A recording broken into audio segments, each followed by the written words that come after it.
Bienvenue dans notre émission La puissance de la grâce. Le titre de la méditation est La consolation de Dieu.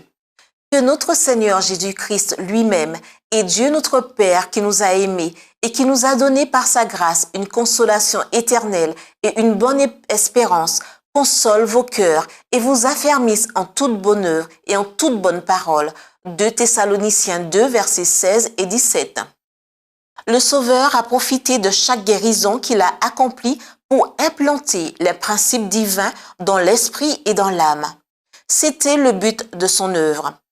Il répandait des bénédictions terrestres pour disposer le cœur humain à recevoir l'évangile de sa grâce. Pendant 3 ans, le merveilleux exemple de Jésus accompagna les disciples.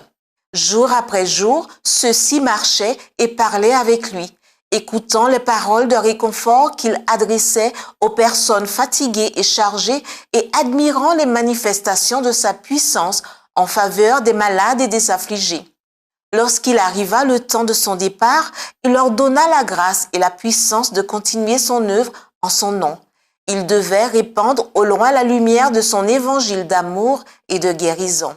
La tâche accomplie par les disciples est aussi la nôtre. Chaque chrétien doit être missionnaire.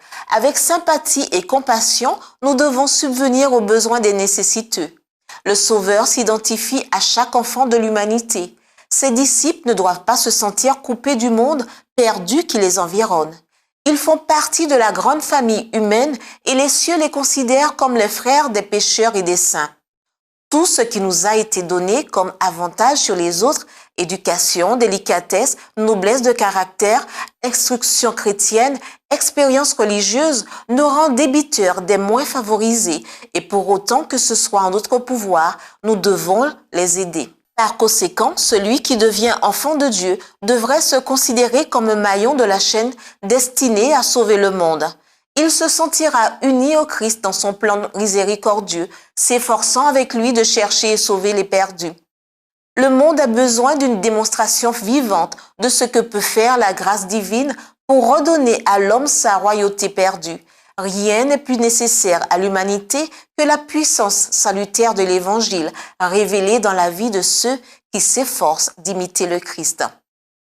C'était notre émission La puissance de la grâce.